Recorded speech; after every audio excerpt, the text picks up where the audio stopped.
안녕하십니까. 배종찬의 시사본부 시작합니다. 저와 내각이 돌이켜보고 반성하겠다.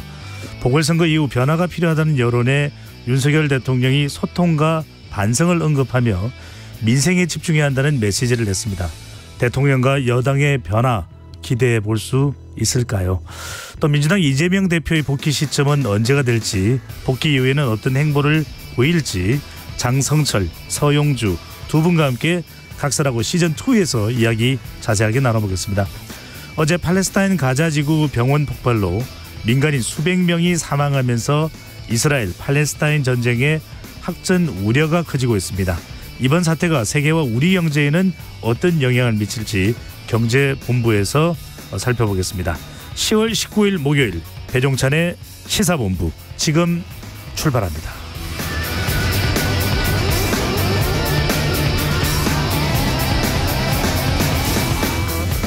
1부 마지막에 듣는 노래 디저트송 신청도 기다립니다. 오늘 듣고 싶은 노래 문자 샵 9730으로 자유롭게 보내주시고요.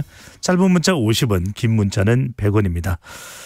오늘 많이 선정하겠습니다. 선정되신 분께는 간식 쿠폰 드리고요. 많이 참여해 주십시오.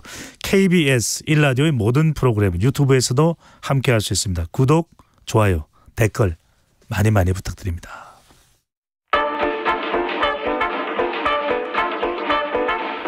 배종찬의 시사본부 한입뉴스.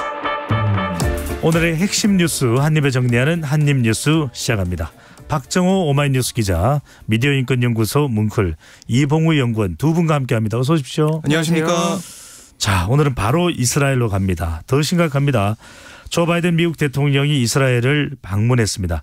가자지구 병원 폭발 참사에 대해 이스라엘은 책임이 없다고 밝혔네요. 네, 바이든 대통령이 베냐민 네타냐후 이스라엘 총리를 만난 다음에 기자회견 열었는데요.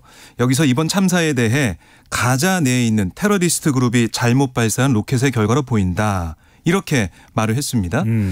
그리고 이 백악관에서도 뭐 비슷한 내용의 입장이 나오고 있는데, 에이드리언 왓슨 백악관 국가안전보장회 그러니까 NSC 대변인도 바이든 대통령 기자회견 다음에 SNS에 올린 글에서 이렇게 얘기를 했습니다. 상공에서의 뭐 이미지 획득하거나 공개된 정보로 볼 때 이스라엘은 가자 병원의 폭발에 책임이 없다라고 설명을 했어요. 이스라엘이 힘을 실어줬네요. 맞습니다. 이스라엘 설명과 일치하는 모습을 보이고 있는데요. 하지만 뭐 물론 이게 책임 소재를 가리는 게 필요합니다. 그건 사실인데 지금 상황은 누가 했다고 믿는 게 중요해 보이거든요. 그러니까 이스라엘 소행이 아니라고 해도 팔레스타인 주민들과 아랍 국가들이 이스라엘이 했다고 믿고 있다면 뭐 당장 생각이 바뀔 것 같지 않아요. 그리고 좀 과학적으로 객관적으로 양측에서 뭐 같이 공정하게 조사해서 결과가 나오더라도 그걸 인정할 때까지 시간이 오래 걸릴 수밖에 없어 보입니다. 그리고 지금 아랍 국가 뭐 여러 지역에서 계속해서 미국을 비판하는 시위도 밀어나고 있어요. 이스라엘 비판 시위는 물론이고, 이런 상황에서 미국 바이든 대통령이 이스라엘의 손을 들어줬다고 해도 아랍 국가나 아니면 하마스나 팔레스타인 주민들이 그러니까 우리가 잘못했다 뭐 이렇게 나올 가능성은 없어 보입니다. 그래서 결국에는 이 책임 소재를 떠나서 민간인이 대규모로 희생된 것과 관련해 국제사회의 규탄 목소리, 이것도 이어질 거기 때문에 글쎄요, 이번 참사에 대한 책임 소재도 중요하겠지만 이걸 이제 불러온 근본적인 그런 상황들을 어떻게 바꿔나갈 것이냐, 이게 더 중요해 보입니다. 네, 바이든 대통령도 참 난처할 것 같습니다. 이스라엘에 대한 확고한 지원 의지를 밝히면서도 가자 지구에 대한 인도적 지원도 강조를 했네요. 그렇습니다. 어제 네타냐후 총리와 회담을 한 후에 기자회견 내용을 보면은 이스라엘과 가자지구에 대한 인도적 지원을 제공하기로 합의했다. 이스라엘과도 합의를 했다는 겁니다. 가자지구에 대한 인도적 지원을. 그러면서 이제 하마스가 아닌 민간인에게 전달되도록 이스라엘과 함께 노력하겠다. 곧 조치가 나온다. 이렇게 밝혔어요. 실제로 어제 이 회담에 대한 회견이 나온 직후에 이스라엘군이 곧바로 발표를 한 가지 했습니다. 남부 해안에 베두인 소도시 알 마와시 인근을 인도주의 구역으로 설정을 하겠다. 가자지구입니다. 그리고 이집트를 통한 구호품 반입도 허용을 하겠다고 선언을 했습니다. 라파의 문이 열리는군요. 그렇습니다. 실제로 그 이집트도 이러한 합의에 동의를 한 것으로 보이기 때문에 아마 빠른 시일 내에 인도적 지원, 구호품 전달이 시작되지 않을까 보이는데요.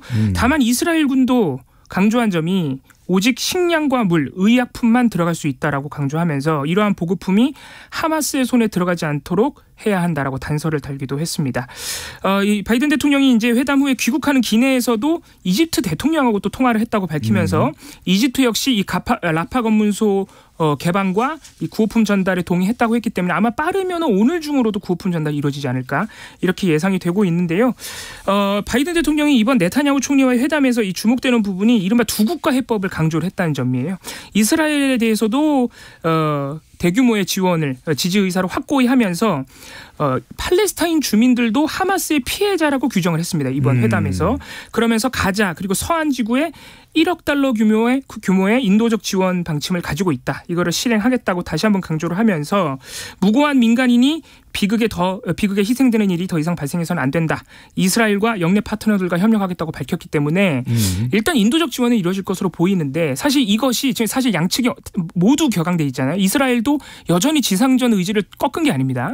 그리고 주변 팔레스타인은 물론이고 레바논의 헤즈볼라 그리고 이란 심지어는 사우디아라비아도 지금 사실상 팔레스타인을 옹호하고 있는데 팔레스타인을 지지하고 있기 때문에 과연 이런 두 국가 해법, 미국의 두 국가 해법 양쪽 모두를 인도적으로 보호하겠다는 의사가 얼마나 이 소구성이 있겠느냐 이 부분을 좀 두고 봐야겠습니다. 잘 중재될 수 있을지가 이제 관건인데 그러다 보니까 가자지구 바로 폭격을 받은 그 병원입니다. 알 아흘리 병원 폭격의 국제법과 국제기구의 역할 자체가 무능해졌다.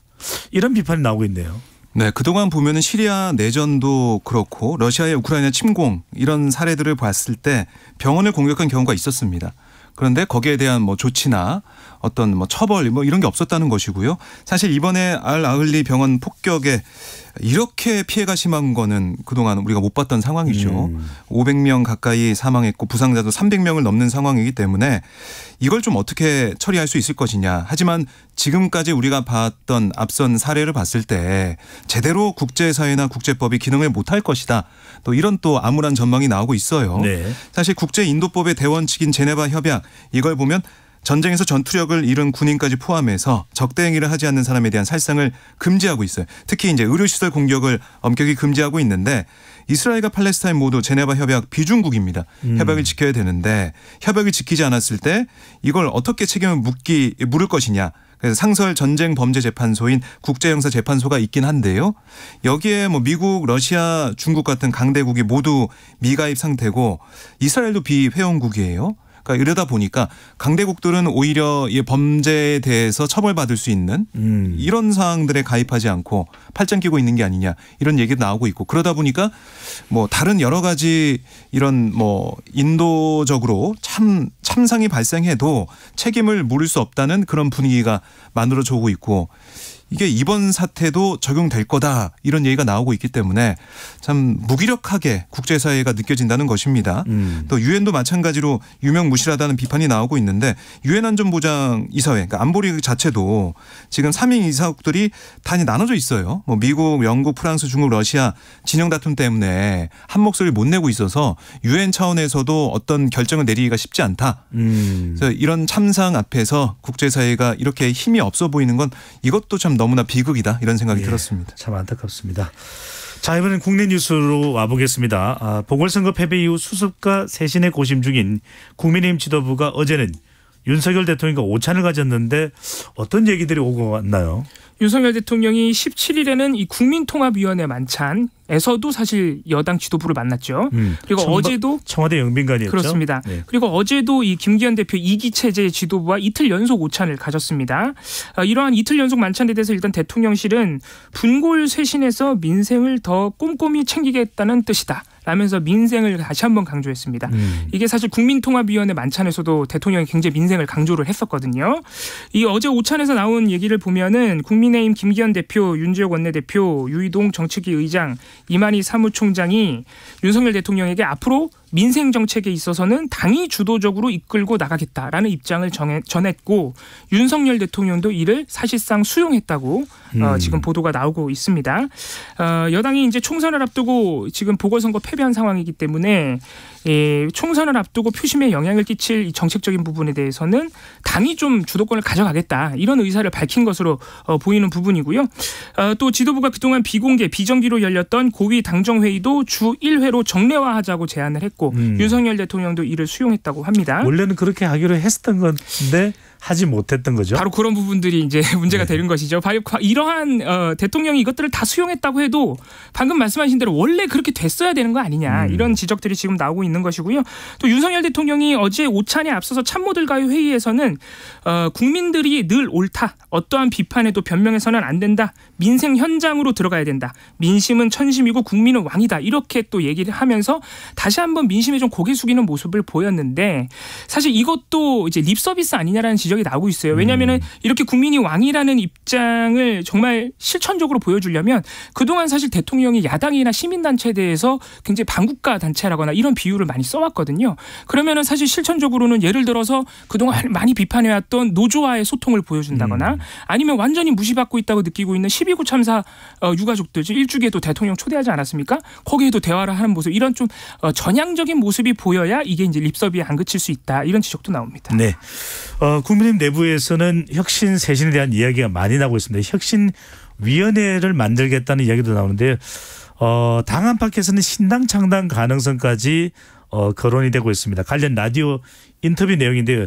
MBC 시선집중에 출연한 유승민 전 의원, CBS 뉴스에 출연한 윤상현 국민의힘 의원 발언 듣고 오겠습니다.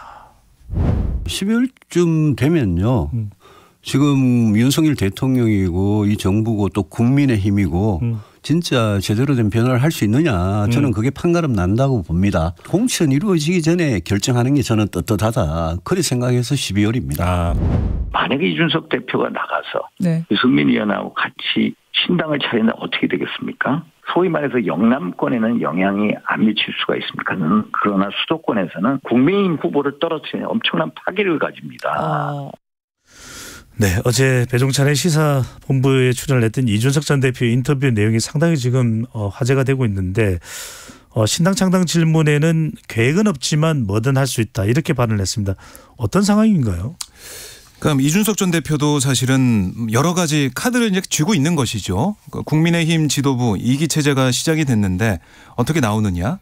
그리고 윤석열 대통령이 계속해서 좀 달라져야 된다. 민생을 강조하고 있는데 정말 달라질 것인지 이걸 좀 보자는 거예요. 보겠다는 거예요. 그래서 유승민 전 의원도 그렇고 이준석 전 대표도 그렇고 12월 정도까지는 보겠다. 상황을 보고 그때 뭐 상황이 변하면은 또 다른 뭐 카드를 꺼낼 수 있는 것이고요. 근데 지금 현재로서는 변하지 않을 가능성이 크다라는 게 유승민 전 의원과 이준석 전 대표의 그런 전망이지 않겠습니까?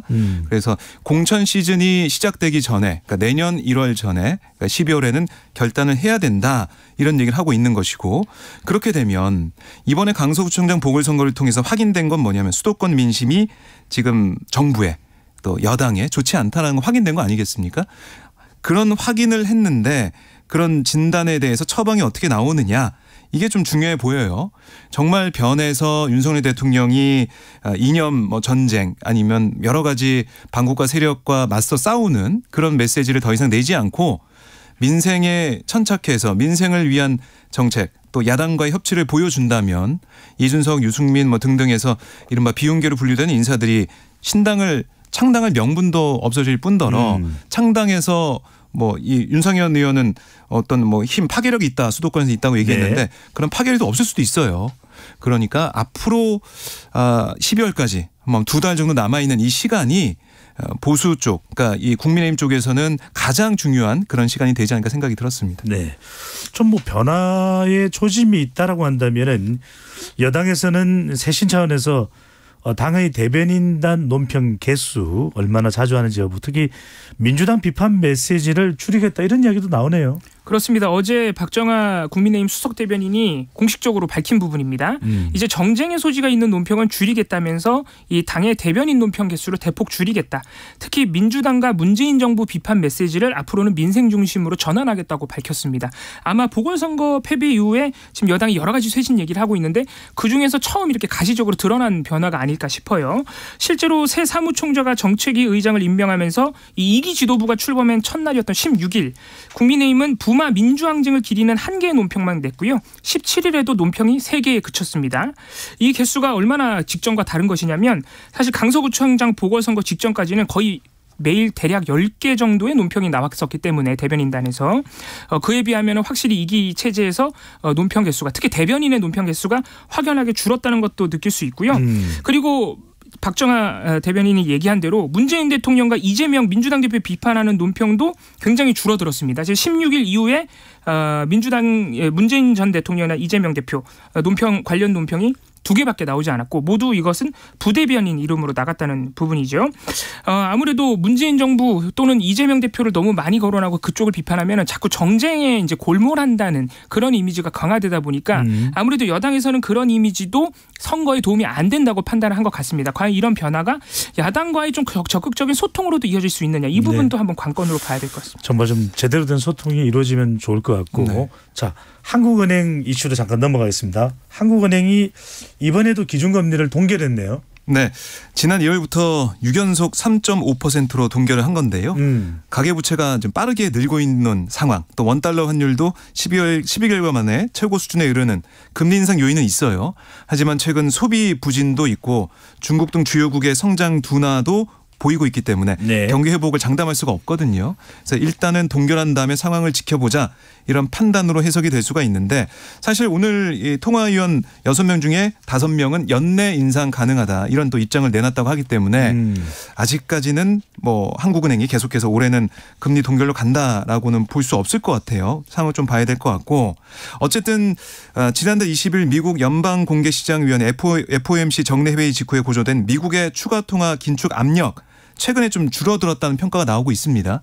그래서 한국과 미국 간 금리 격차 2%포인트로 유지될 수 있다. 이런 예상도 있기 때문에 우선 동결을 했다라고도 볼 수 있겠고 네. 하지만 지금 한국은행이 참 진퇴양난에 빠져 있는 것 같아요. 금리를 올리면 부동산 PF에서 문제가 터지거나 뭐 내수와 수출이 다 어려워질 우려가 있고 그렇다고 지금 전쟁 상황이 겹쳐 있는데 물가 상승 압력이 커질 수 있는 상황에서 금리를 또 낮추기도 어렵고 이렇기 때문에 한국은행의 고심이 깊어질 것 같은데 일단은 다음 달 초에 예정돼 있는 미국의 금리 인상 여부 좀 더 지켜봐야 될 것 같습니다. 네, 경제 관련 자세한 내용은 2부에서 경제본부 시간에서 살펴보도록 하고요. 하나만 더 보죠. 추경호 부총리 겸 기획재정부 장관이 거시경제 여건의 불확실성을 우려한 발언을 냈네요. 내년에 상당히 좋아질 것이라고 발언을 했던 추경호 부총리인데 조금 이렇게 불확실성을 강조한 이유는 뭘까요? 그렇습니다. 아무래도 이스라엘 하마스 간 무력 충돌이 큰 영향을 미친 것으로 보입니다. 오늘 국정감사에서 추경호 부총리가 이렇게 지정학적 불안이 고조되는 등 거시경제 여건이 계속해서 악화되고 있기 때문에 예를 들어서 국제유가 급등 같은 상황이 올 수가 있고 금융 외환시장의 변동성 그리고 실물경제 파급까지 계속해서 지금 불안정성이 고조되고 있기 때문에 국내 경기도 장담할 수 없다고 우려를 밝혔습니다. 네. 자, 이 시각 교통정보 듣고 한입뉴스 이어가겠습니다. 정현정 리포터. 네, 곳곳으로 비가 내리고 있는데요. 도로가 많이 미끄럽습니다. 앞차와의 안전거리 유지가 필요하겠습니다. 전방 주시도 꼭 잘해주시고요. 강변북로 일산 쪽입니다. 동작대교에서 한강대교 사이 4차로에서는 작업을 하고 있어서 미리 차로 변경이 필요하겠고요. 동부간선도로 청수분기점 방향으로 월계 일교에서 월릉분기점까지 밀리고 있습니다. 올림픽대로는 잠실 쪽인데요. 성산대교에서 양화대교 사이 1차로는 추돌 사고 있어서 처리하고 있고요. 내부순환도로 성산 방향으로 기름에서 정릉까지 밀리고 있습니다. 서울 양양고속도로 상황입니다. 양양 쪽인데요. 남양주금소에서 서종까지는 10km 가까이 정체고요. 반대 서울 쪽으로는 덕소산패에서 강일까지 5km가량 막히고 있습니다. 경부고속도로 서울 방향은 달래내 고개에서 반포까지 8km가량 막히고요. 반대 부산 쪽으로는 신갈분기점에서 수원까지 밀립니다. KBS 교통정보센터에서 정현정입니다.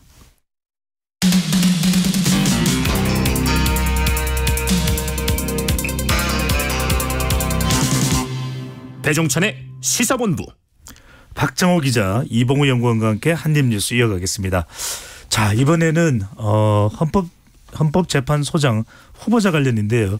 대법원장 후보자가 낙마하면서 상당히 이제 이 사법기관의 후보자 과연 어떻게 될지 많은 관심이 쏠리고 있습니다. 윤석열 대통령이 상당히 많이 거론된 인물이죠. 이종석 헌법재판관을 새 헌법재판소장에 지명을 일단 했습니다. 네, 어제 지명을 했는데요. 이종석 후보자는 지난 2018년 10월 국민의힘 전신인 자유한국당 추천 몫으로 6년 임기의 헌법재판관에 지명이 됐습니다. 그러니까 어떤 평가 나오고 있는지 보면 판사 시절의 원칙론자 뭐 이런 얘기가 많이 나오고 있고 헌재 내에서는 보수 성향으로 분류가 돼 있어요. 그래서 지난 7월 재판관 전원일치 기각 결정이 나왔던 이상민 행안부 장관 탄핵소추 사건에서 주심을 맡은 바가 있고요. 대통령실의 설명을 들어보면 앞으로 헌재를 이끌며 확고한 헌법 수호 의지와 따뜻한 인권보호 정신을 실현하고 우리 사회의 복잡한 이해관계에 대한 조정과 통합을 빈틈없이 할 것으로 믿는다. 이렇게 강조를 했습니다. 그런데 이 후보자가 윤 대통령과 서울대 법대 동기입니다.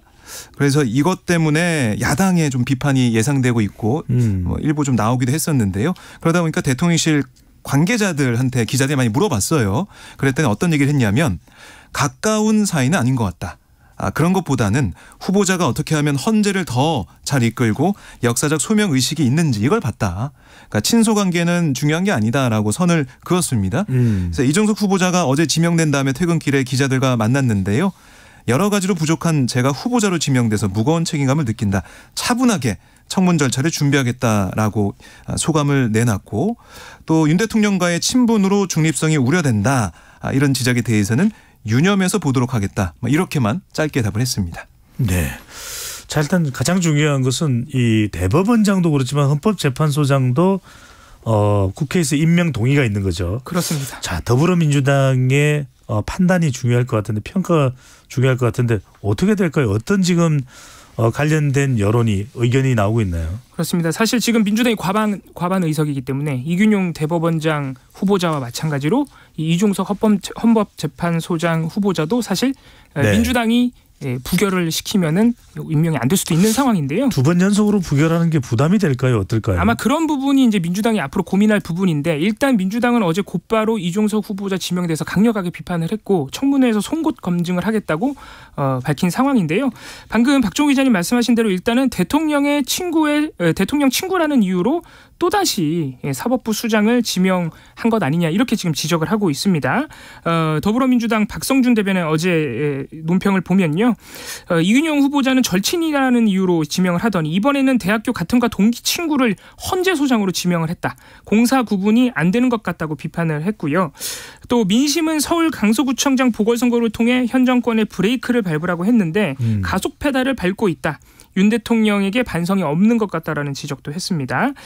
특히 민주당에서 이종석 후보자에 대해서 주목했던 부분은 7월 이상민 행안부 장관 탄핵 심판 사건 주심을 맡았던 부분인데 사실 이때 9명 전원일치 기각이 나왔기 때문에 꼭 이종석 후보자가 기각시켰다고 할 수는 없고 헌법재판관 모두의 판단이 있었다고 봐야 되는데 근데 이 부분도 이제 민주당에서 볼 때는 윤석열 대통령이 마음에 들어하는 부분 아니냐 이렇게 지적을 하고 있고요. 또 한 가지 민주당이 비판한 부분이 지금 헌법재판관으로서 임기가 1년밖에 남지 않았는데 내년에 그럼 또 소장 후보로 지명을 해야 되는데 이렇게 무리하게 지명 1년밖에 안 남은 사람 지명한 이유를 알 수가 없다고 지적을 했는데 잠깐만요. 이종석 헌법재판관이 헌법소장이 되더라도 임기는 1년밖에 소화를 못하나요? 그렇습니다. 재판관 임기와 같이 갔습니다. 지금까지 계속 그래왔고 또 법적으로도 판단이 지금 그렇게 나와 있기 때문에 헌법재판관 안에서 소장을 뽑게 돼 있거든요. 그렇다 보니까 재판관 임기대로 갑니다. 그래서 지금 전임 유남석 아직은 현임이죠.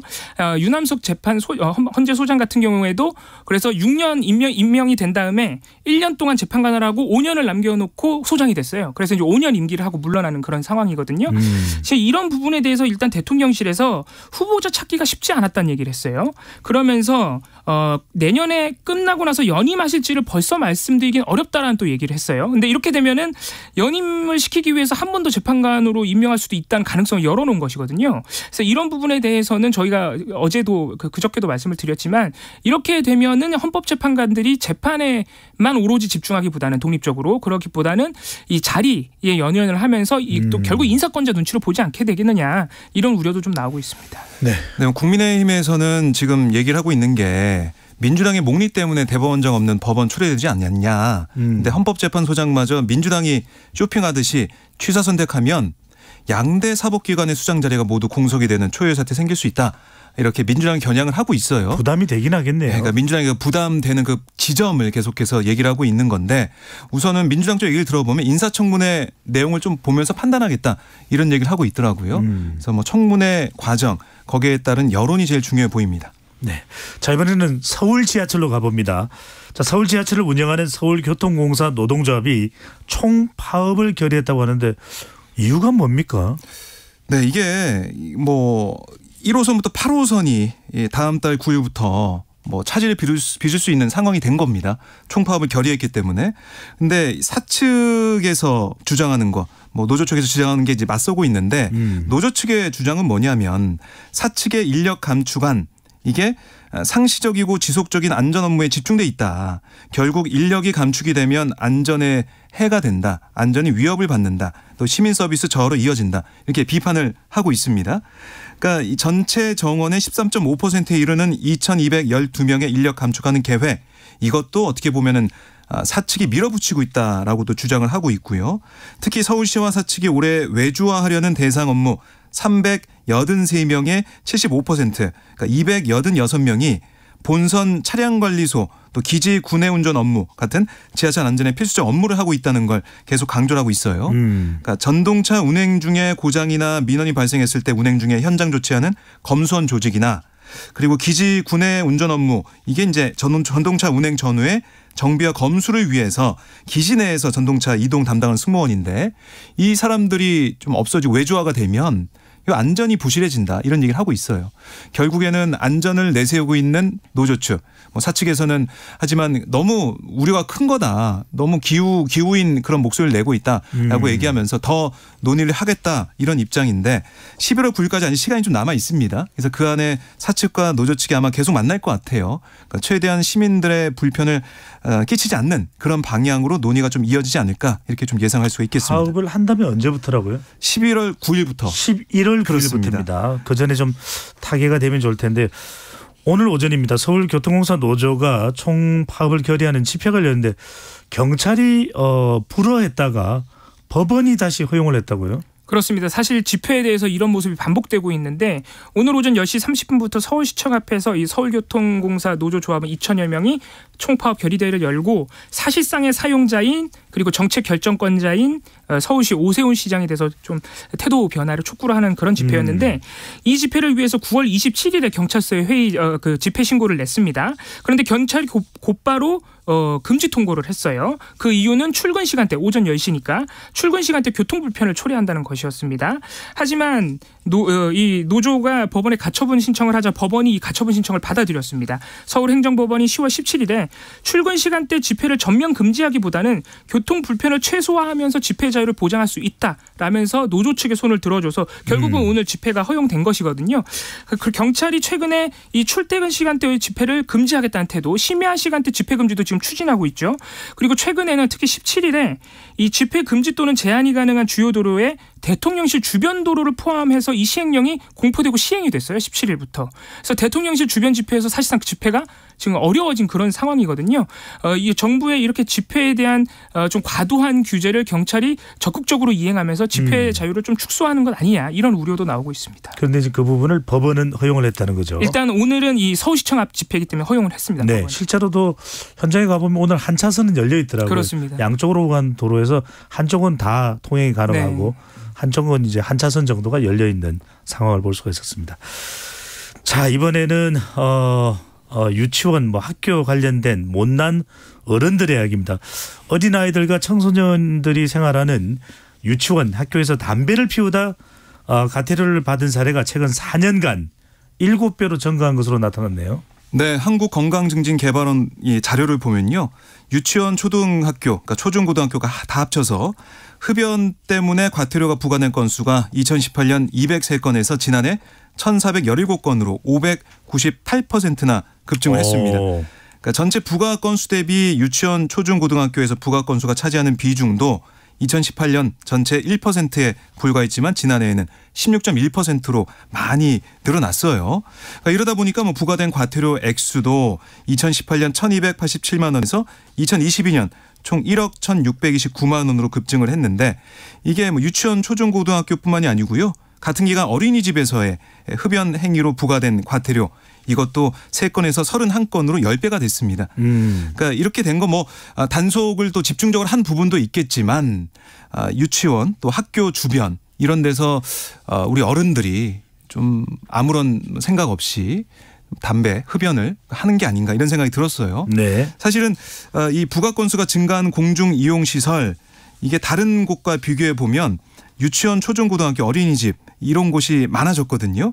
그러니까 사무용, 공장, 복합 용도 건축물에서의 흡연 과태료 부과 건수는 계속 절반 이후로 줄었는데 PC방 같은 게임 제공 업소에서도 과태료 부과 건수가 많이 줄었습니다. 그런데 이런 학교 근처에서 늘어나고 있다는 거 경각심을 가져야 될 것 같아요.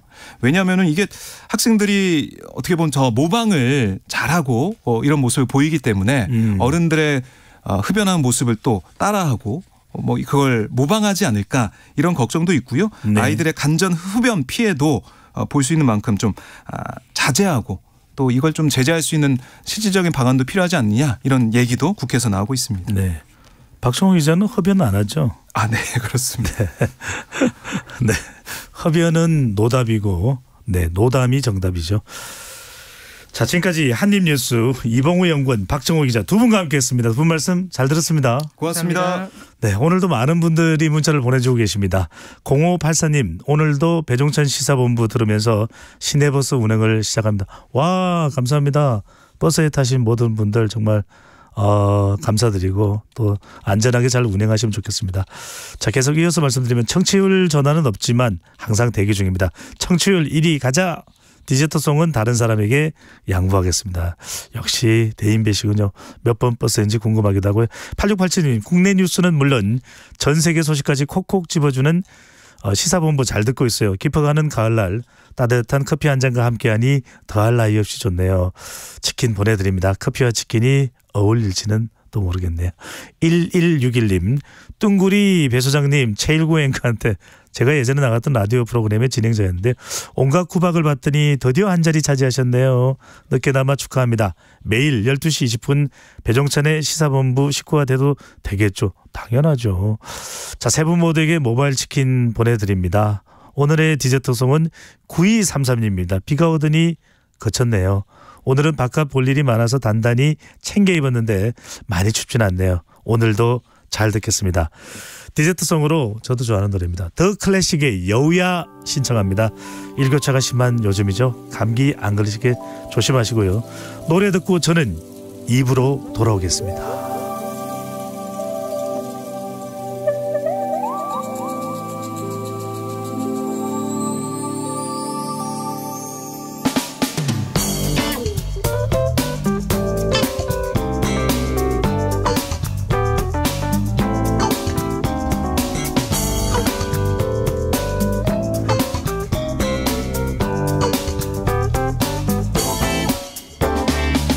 창밖엔 서글픈 비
안녕하세요. 바른말 고운말입니다. 올해 2023년은 러시아의 작곡가 라흐마니노프가 태어난 지 150년이 되는 해라서 전 세계적으로 그의 탄생을 기념하는 연주회가 많이 열렸습니다. 그런가 하면 내년 2024년은 이탈리아의 오페라 작곡가 푸치니가 세상을 떠난 지 100년이 되는 해이기도 해서 그를 기념하는 무대가 많아질 것으로 보입니다. 이렇게 뭔가 기념해야 할 일을 횟수로 따져서 부르는 표현으로 주년과 주기가 있습니다. 태어난 지 150년이 되는 해라면 탄생 150주년이라고 하면 되는데요. 그 외에도 결혼한 지 30년 되는 해는 결혼 30주년, 또 회사를 세운 지 50년 되는 해는 창립 50주년이라고 부르면 되겠죠. 이렇게 주년이란 말은 1년을 단위로 돌아오는 도를 세는 단위라는 뜻이 있는데요. 이와는 달리 주기는 사람이 죽은 뒤 그 날짜가 해마다 돌아오는 횟수를 나타내는 말입니다. 앞서 말씀드렸던 내용을 다시 옮겨보면 내년은 푸치니 서거 250주년이 되는 해라고 할 수 있고 푸치니 100주기가 되는 해라고도 할 수 있습니다. 그런데 서거 100주기라고 하면 죽음과 관련된 표현인 서거와 주기를 반복해서 사용하게 되니까요. 두 표현을 같이 쓰지는 말고 서거 100주년 또는 그냥 100주기라고 하는 것이 자연스럽습니다. 일상 표현에서도 내일이 할아버지의 25주기가 되는 날이다 이렇게 쓴다는 점 유의하시면 좋겠습니다. 바른말 고운말 아나운서 변희영이었습니다.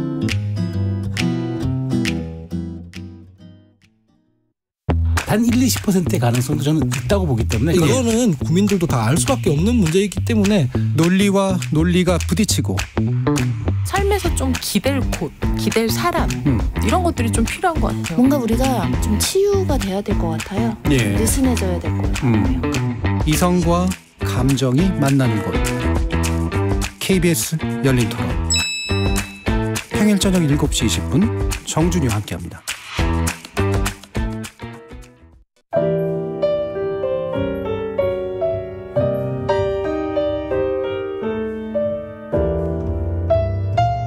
내일의 품격, 김성환의 시사야에서 챙겨가세요. 하루를 마무리하는 시간 꺼내보는 당신의 지식 창고. KBS 1라디오 김성환의 시사야. 평일 밤 10시 5분 여러분을 찾아갑니다.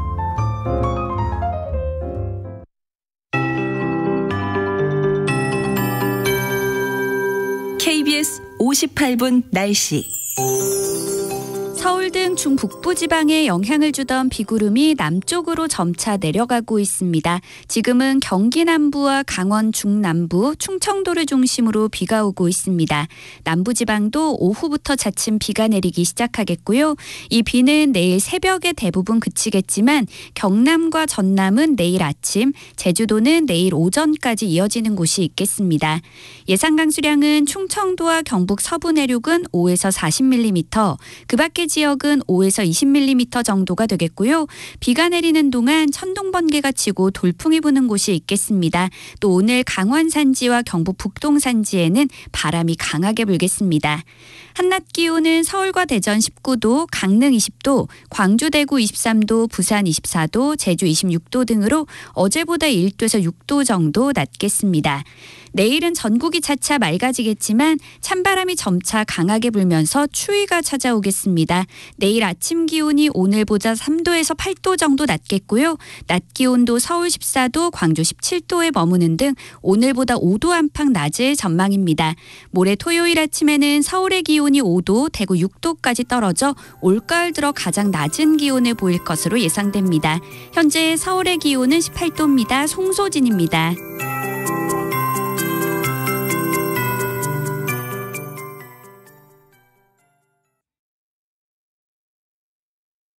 정성을 다하는 국민의 방송 KBS가 한시를 알려드립니다. AM 711kHz, FM 97.3MHz, KBS 1라디오입니다. HLKA.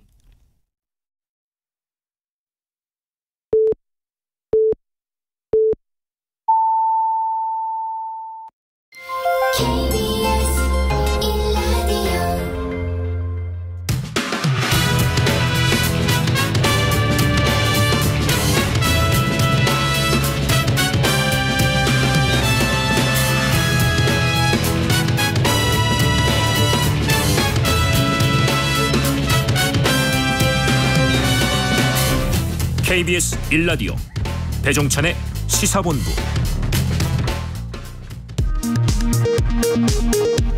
이 시각 라디오 정보센터 뉴스입니다.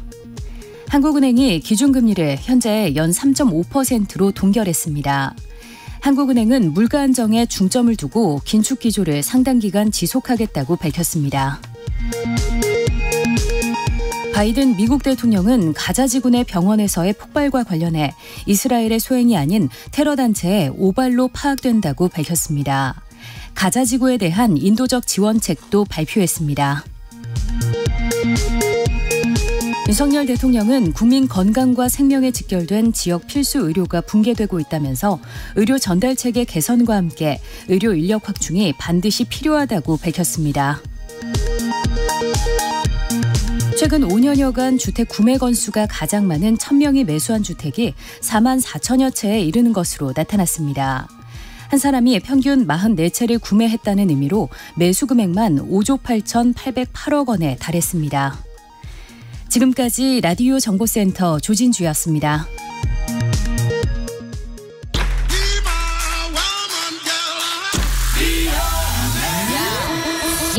인터넷에서 화제가 된 뉴스를 다뤄보는 스트릿 뉴스파이터 시간입니다.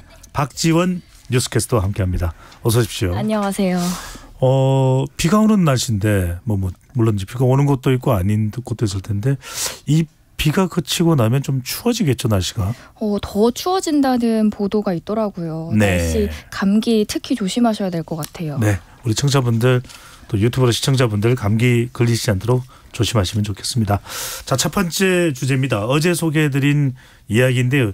인공 눈물 사마른 시대가 올 수 있다. 그런데 여기에 대한 논란이 커지면서 업데이트된 내용이 있다고요?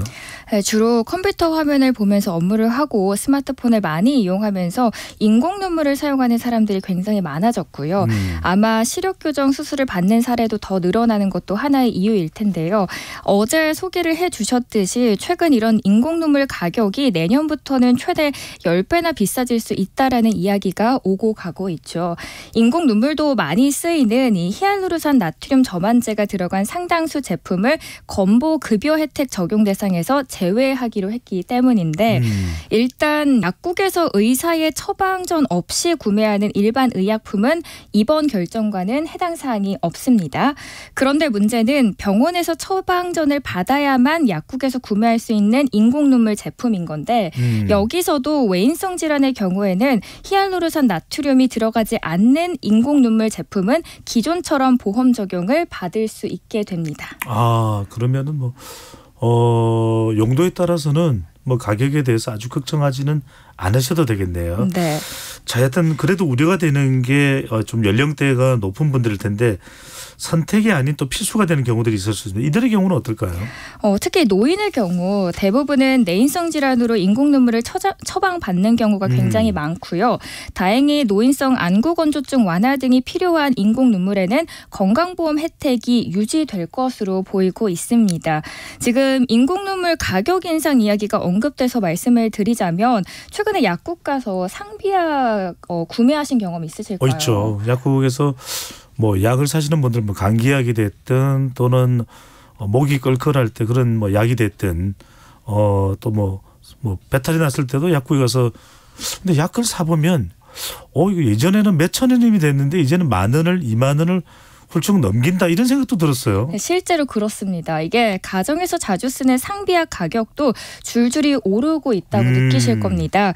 환절기에는 판콜 많이 구매하시는데요. 최근 도매 판매가가 14% 정도 올랐고요. 또 상처가 나면 바르는 연고죠. 후시딘도 한 10%가량 비싸졌습니다. 그래서 물론 약국에 따라 다르긴 하겠지만 현재 판콜 5병이 들어간 거는 3,000원 그리고 후시딘은 4,000원에서 5,000원 정도에 팔리고 있습니다. 이것도 여러 개 사면은 가격이 만만치 않을 텐데 그렇죠. 사실 이게 상당히 많은 빈도로 팔리는 약의 경우에 가격이 오르면 가계 부담이 될 수 있습니다. 네. 오르는 이유가 뭡니까? 인플레이션 이야기 끊임없이 나오고 있죠. 물가가 오르다 보니까 원재료 가격과 물류비가 올라가면서 이제는 약국에서도 가격을 올리지 않을 수 없는 상황이 된 거고요. 그래서 최근에는 조금이라도 더 싼 약국을 찾아다니는 약국 원정이 더 늘어나고 있는 추세입니다. 반지의 원정대는 들어봤는데 약국 원정대까지 네. 생길 판이군요. 자, 두 번째 주제입니다. 추석 때 벌초들 많이 가실 텐데요. 그런데 지난달 21일 추석을 앞두고 벌초를 준비 중이던 글쓴이가 현장에 나간 인부들로부터 길을 의심케 하는 얘기를 들었다고 하는데 그 말이 묘와 유골이 하루아침에 사라졌습니다. 그렇죠. 이게 무슨 이야기입니까? 얼마나 분하고 당황스러웠을까요? 예. 증조부와 고 조모부의 묘가 있어야 할 선산이 통째로 하루아침에 사라진 겁니다. 지난 4월 제사를 지낼 당시만 해도 멀쩡했던 선산인데 100년간 공들여서 관리해온 조상들의 분묘가 흔적 없이 송두리째 파헤쳐서 사라진 모습이었다고 합니다. 아니 어쩌다가 이런 일이 발생할 수가 있는 거죠? 이게 사실 전남도가 군서면 일원의 총 사업비 약 282억 원을 들여서 영광 불갑천 재해복구 사업을 추진 중이었는데요. 무연고지라는 마을 이장의 이야기만 듣고 글쓴이의 선산을 포크레인으로 밀어버린 겁니다. 이게 형법 160조 이 분묘 발굴죄에 해당하는데 5에서 7년 이하의 징역까지 처할 수 있는 중대한 범죄입니다. 그래서 글쓴이와 이 현장 소장의 각각 입장을 한번 소개를 해드리자면 먼저 글쓴이는 남의 사유지에 무단으로 공사를 진행한 것도 너무 어처구니가 없는데 분명 관으로 추정되는 나무가 포크레인에 걸렸을 텐데 확인하지도 않고 공사를 강행해서 유골이 완전히 사라진 실정이고요. 조상들의 유골이 뒤섞인 토사까지 멋대로 가져가서 공사에 사용했다면서 분통을 터뜨리고 있습니다. 이장의 마을 이장의 말이 있었다고 하더라도 현장에서 그걸 알아차릴만 했을 텐데 왜 그랬을까? 현장 소장은 어떻게 설명을 하고 있나요? 공사를 진행했을 당시에는 나무가 많이 자라 있었기 때문에 당시 포크레인에 걸린 것이 뿌리인지 관인지 구별할 수 없었다라고 해명을 했고요. 하지만 전적으로 잘못을 인정한 상황이긴 합니다. 그래서 유골이 섞인 토사는 다시 선산이 있던 공터에 쌓아두었다라고 했고요. 네. 이 외에도 원상 복구 방안을 검토 중입니다. 그런데 아무리 이걸 들어봐도 사실 이미 엎질러진 물을 다시 담기란 쉽지 않죠. 그래서 글쓴이도 이 유골이 없는데 도대체 어떤 식으로 원상복구를 하겠다는 것인지 정말 이해할 수 없다라고 하면서 더 붕괴하는 상황이고요. 네. 현장 소장과 그리고 업체 대표를 경찰에 고발을 했습니다. 아이고 이게 참 난감하겠네요. 4월에는 있었던 조상의 묘가 갑자기 사라졌다니 그 절박한 또 절망스러운 또 심정이 이해가 갑니다. 네.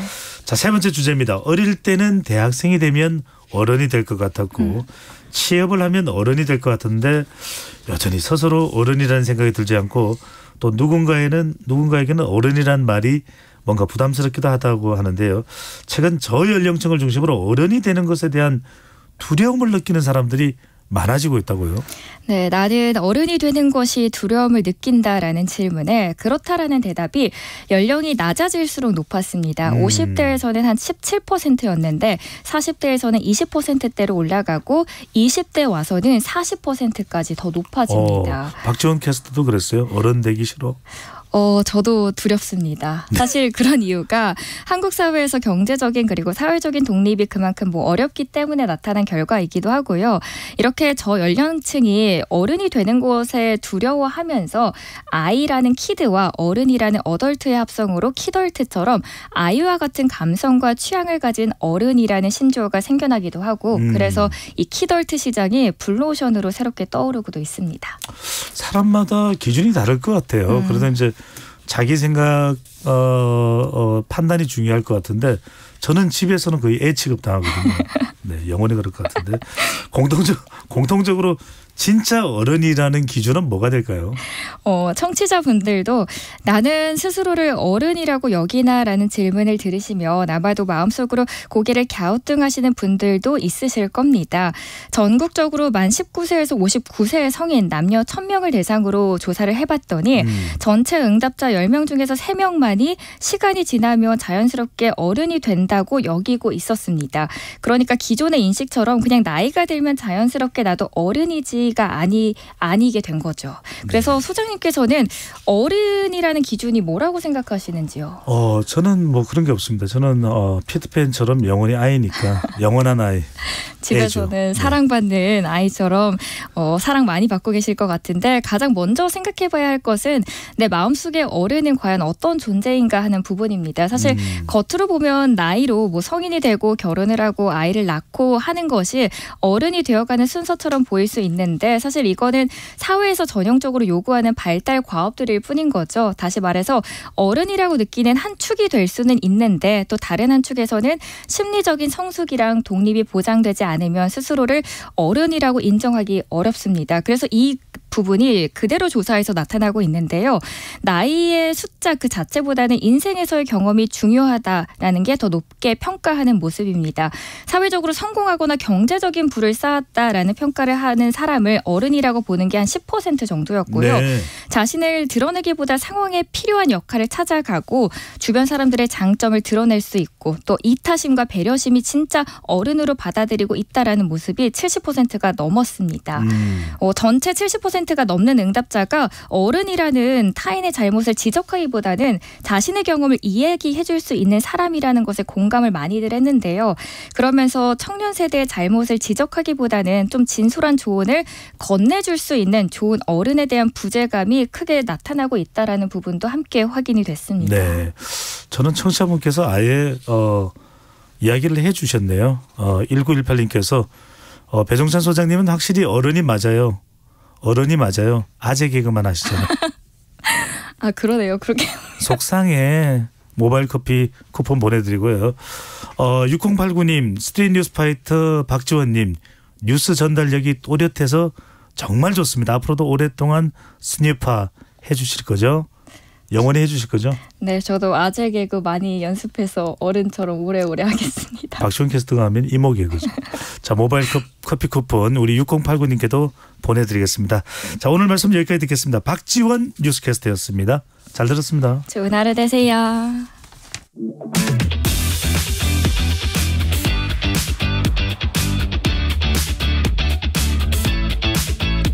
배종찬의 시사본부는 여러분과 함께합니다.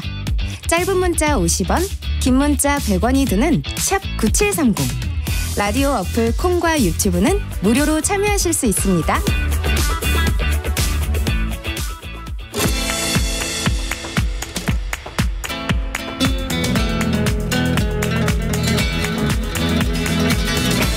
정치권의 허심탄회한 속내를 들어보는 시간 각설하고 시즌2 장성철 공론센터 소장 서용주 더불어민주당 상근 부대변인 두 분과 함께합니다. 어서 오십시오. 네. 안녕하십니까. 안녕하십니까. 네. 장 소장님 오늘 상당히 표정이 근엄해 보이는데요. 근엄해 보여요? 네. 죄송합니다. 아니 죄송할 밝게 하겠습니다. 밝게. 긍정적인 에너지를 좋다고요. 멋있다고요. 네. 네. 오랜만에 칭찬 들어가지고 어쩔 줄 모르겠습니다. 재보선 참패 이후 윤 대통령에 대한 변화 요구가 분출하는 가운데 대통령이 소통과 반성을 언급했습니다. 국민이 너를 옳다 이런 말도 했는데 자, 두 분의 생각을 미리 여쭤봤습니다. 장성철 소장은 꼭 약속 지키셔요 제발 이런 말씀 주셨고요. 서영주 부대변인은 그걸 아는 사람이 그래. 자, 두 분이 어떻게 이렇게 한 줄 평을 담고 있는지 의미를 담고 있는지 장 소장님 또 이런 편파적인 진행에 대해서 제가 이 자리에 있어야 되나 진짜 솔직히 좀 험한 생각이 듭니다. 글로벌 스탠다드로 진행을 하고 있는데 제가 언제 꼭 약속 지키세요 제발 제가 언제 그랬어요. 네, 다시 하겠습니다. 꼭 약속 지키셔요 제발. 그렇죠. 네. 진중하게 드린 말씀이에요. 예. 뭐 527일이래요 오늘이 대통령 취임하신 지.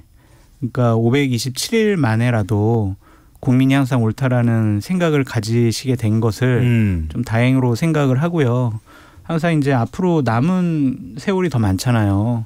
그래서 이 생각을 꼭 머릿속에 두시면서 국정 운영을 해 나가셨으면 좋겠다라는 차원에서 꼭 약속을 지켜주십시오. 덕담을 하신 거네요. 아 그럼요. 네.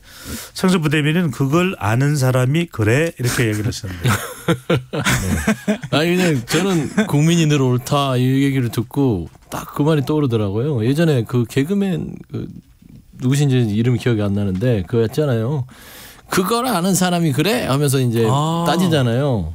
그래 이거요? 그래 그거죠. 네네. 근데 그걸 몰랐을까요? 알고 있었겠죠 마음속에서는. 근데 뭔가 좀 궁지에 몰리니까 이제 와서 국민이 늘 옳다. 왜 그랬을까요? 알면서. 그래서 저는 좀 알면은 이제 말씀한 대로 제대로 하셨으면 좋겠다라는 차원에서 좀 그걸 아는 사람이 그랬어? 이런 말씀으로 좀 대신하고. 아니 근데 소윤주 부대리님 너무하세요 진짜. 잘하라고. 지금 와서 이렇게 좀 느끼신 거에 대해서 지금이라도 좀 이렇게 생각하셔서 다행입니다라고 해야지. 아이고 그걸 이제 알았어. 아니 그러면은 지금 이런 얘기 해도 뭐라 그러고 이런 얘기 안 해도 뭐라 그러고 그냥 무조건 비판하십니까? 아닙니다. 대안을 드리려고 그러는 것이죠. 근데 그런 느낌이었다. 그런 아는 사람이 그랬었냐 그런 것이죠. 네, 배종찬의 시사본부는 어떤 짜증도 내지 않습니다. 자, 윤 대통령이 선거 직후에는 별다른 반응을 내놓지 않다가 요 며칠 사이 소통과 반성이라는 표현을 꺼내 들고 있습니다. 많이 하고 있습니다. 그 사이에 어떤 고민이나 판단이 있었을까요? 선거에 진 것에 대해서 본인도 상당히 좀 충격으로 와닿은 것 같고 지금 보수 언론들에서 지금 며칠째 사설과 칼럼 인터뷰를 통해서 이거 큰일 났다 바뀌어야 된다. 지금 이 상태로 가면은 내년 총선 정말 어렵다. 이런 경고성 메시지를 내고 있잖아요. 그걸 대통령께서 아주 신중하게 들은 것 같다라는 좀 생각이 드는데 제가 좀 대통령의 최근 어제 그저께의 반응과 워딩 이것을 보고 약간 좀 찝찝한 부분이 있어요. 왜요? 그러니까 두 가지 부분인데 하나는 대통령께서 반성이라는 단어를 말씀하셨잖아요. 네. 그래서 저는 처음에는 와 대통령께서 반성이라는 단어를 쓰셨어? 야 강서구청장 보궐선거 결과에 대해서 국민의 민심을 제대로 받들겠다라는 뜻이로구나 라고 생각을 했거든요. 근데 문맥을 쭉 살펴보니까 주어가 국민이 아니었어요. 주어가 김한길 위원장이었어요. 그러니까 말씀을 드리면 그때 이런 말씀을 하셨어요. 국민통합이 이게 김한길 위원장이 위원장으로 있잖아요. 네. 국민통합이 활동과 정책 제언들은 저한테 많은 통찰을 줬다라고 확신합니다. 다만 그것이 얼마나 정책 집행으로 이어졌는지 저와 우리 내각에서 반성해야 됩니다. 김한길 위원장은 되게 좋은 제안을 많이 했는데 우리가 그걸 못 받아들였어. 그러니까 앞으로 김한길 위원장이 하는 여러 가지 제안 그리고 뭐 여러 가지 뭐 건의 이런 것들은 자 내각하고 당하고 우리 대통령실에서 다 받아들여. 이건 정말 우리가 반성해야 될 부분이야. 이거거든요. 반성의 주체가 김한길 위원장이었어요. 그러니까 이것이 맞나라는 좀 생각이 들었고 그리고 많은 메시지 소통해라. 뭐 국민 민생이 중요하다. 이게요. 하겠다가 아니라 해라예요. 하겠다라는 것은 나부터 소통하겠다. 나부터 국민 민생을 챙기겠다. 이래야 되는데 자 당하고 내각하고 행정부 저기다 소통 많이 하고 민생 많이 챙기고 그렇게 해. 이런 말씀이거든요. 이게 맞는 것이냐. 왜냐. 강서구청장 선거 결과의 핵심은 뭐냐면 대통령님 바뀌셔야 돼요. 지금 그런 일방적인 국정운영 방식은 옳지 않아요. 대통령부터 바뀌세요. 이러한 경고 메시지인데 대통령께서는 너희들 바꿔. 알았지? 이런 것으로 보여져요. 그래서 좀 우려스러운 부분이 있어요. 바로 이 부분입니다. 윤석열 대통령의 찐 변화가 있을 것이냐.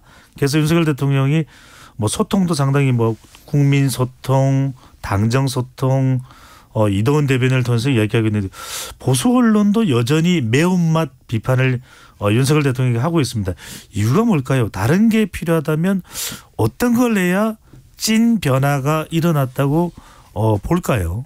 근데 우리 국민들께서 기억할 거예요. 윤석열 대통령이라는 인물을 되돌아보면 대선 후보 시절부터 좋은 소리 많이 했어요. 국민들 듣기 좋은 소리만. 근데 그 행동은 이제 당선되고 나서 하겠지 하고 기대했죠. 근데 다 말뿐이었어요. 잘 기억해보세요. 뭐 국민통합, 여야의 어떤 협치. 대통령 취임식에서도 그랬습니다. 국민통합과 여야 협치를 하겠다. 그다음 또 의회 처음에 왔을 때 시정연설 할 때 그 얘기했죠. 의회를 존중하겠다. 다 말들은요 멋있어요. 그렇지 않습니까? 그다음에 뭐 국민 안전을 최선시하겠다. 안전 최선시했습니까? 이태원 참사, 오송 참사 아무도 책임지지 않았잖아요. 그러니까 말들은 끊임없이 멋있게 했지만 지켜진 건 없다. 그러니까 윤석열 대통령은 지금 위기감을 느끼는 것은 강서구청의 재보궐선거의 이 참패, 그러니까 본인한테 온 줄 알아요. 그런데 사람 고쳐지지 않습니다. 누구한테든 넘겨야죠. 그러니까 이념에서 민생으로 넘어가는 것도 이상하게 보면 삼자적인 시각이에요. 본인이 이념 제일 중요하다 해놓고 나서 이제는 이념보다 민생, 경제다. 누가 얘기했어요? 뭐 쌍둥이가 있었나요? 본인이 얘기했던 거예요. 네. 그러니까 이런 부분에 있어서는 저는 양치기 대통령이 될 수준까지 지금 왔다. 양치기 소년 아시잖아요. 그러니까 양치기 소년의 가장 뼈아픈 교훈은 그러니까 거짓말쟁이에게 가장 큰 벌은 진실을 말할 때 아무도 그 사람의 말을 진실로 믿어주지 않는다는 겁니다. 그러니까 대통령이 그 수준까지 왔어요. 네. 그러다 보니까 이제 와서 국민이 늘 옳다. 이렇게 얘기하면서 소통을 얘기하는데 모르겠어요. 저는 잘했으면 좋겠다. 장성철 소장님 그런 좀 생각을 가지고 있어요. 하고 싶은 이야기 목끝까지 올라온 것 같은데요. 소영주 부대변인님께 네. 반사 그랬어요. 반사. 또 이재명 대표 얘기하려고 그렇지. 그럴 줄 알았어요. 이재명 대표도 뭐 말뿐이었잖아요. 국민과 약속. 그래도 국정원은 윤석열 대통령이 하잖아요. 그건 이재명 맞는 대표가 말이에요. 하는 건 아니고. 그래서 소영주 부대변인님 정말 합리적으로 말씀을 잘 해주셨고 저러한 방식을 확신을 줘야 돼요. 말뿐이 아니라. 그래서 여러 가지 말보다 행동이군요. 조치들이 필요해요. 그러니까 예를 들면은 국민의 생명과 안전을 지켜야 하는 대통령이 참 이거 참 말씀드리기도 어렵지만 목이 메이는데 우리 이태원 참사 작년에 있었잖아요. 여기에 대통령 참석을 하면은 상당히 또 민심 변화가 있지 않을까요? 참석 안 하시더라도 그분들 만나서 좀 위로해 주시고 좀 감싸 안아 주셨으면 얼마나 좋을까 이제 그런 생각도 들고요.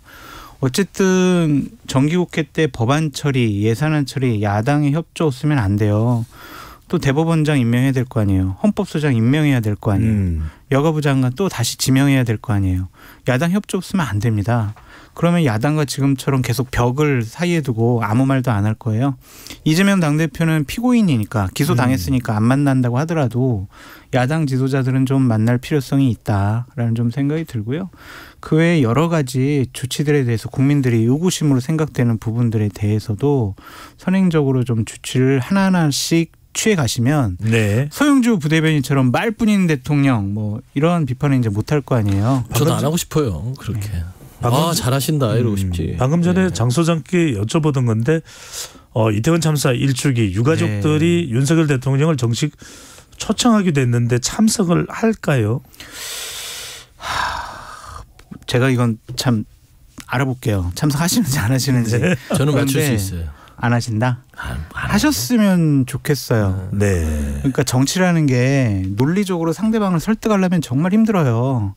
그런데 상대방에게 감동을 주면은요, 그냥 지금까지 쌓였던 원한, 뭐 그런 보복 심리 이런 것들 다 없어지거든요. 대통령이 나라의 가장 큰 어른이니까 진영을 가리지 말고 또한 자신들을 비판을 하고 여러 가지 뭐 불편한 활동을 했던 분들 다 감싸 안고 그분들과 함께 통합 대통령이 됐으면 좋겠어요. 왜냐하면 얼마 전에 김한길 위원장 만나가지고 국민통합위원회 거기 가가지고 자 우리 김한길 위원장 말 잘 듣자라고 하셨잖아요. 그러니까 제발 그대로 행동을 하셨으면 좋겠습니다. 근데 저는 그러니까 네. 좋은 말씀이에요. 국민이 늘 옳지요. 그래서 이 국민들을 앞에서 이렇게 이끄는 그런 국정 지도자로서 국민에게 멀어지지 않게 반범 앞에 가야 돼요. 본인 혼자 독주하듯이 한 서너 번씩 앞에 가면 국민들은 뒤떨어져 있고 어디 가는지도 모르고 가는 겁니다. 그러니까 저는 국민들이 강서구청에서 윤 대통령님한테 얘기를 한 거예요. 독선적으로 당신 마음대로 하지 마. 이제 그만하고 이쪽으로 와서 가깝게 지냅시다. 우리 소리를 들으면서 가 이거거든요. 그러니까 결국엔 그게 이제 말과 행동을 같이 하라라는 바람인데 좀 구체적으로 얘기했으면 좋겠어요. 국민이 옳다. 국민이 바라는 것들이 야당을 만난다라고 하는 것이라면 구체적으로 논의해서 만나겠다. 그리고 도스태핑 중단했었잖아요.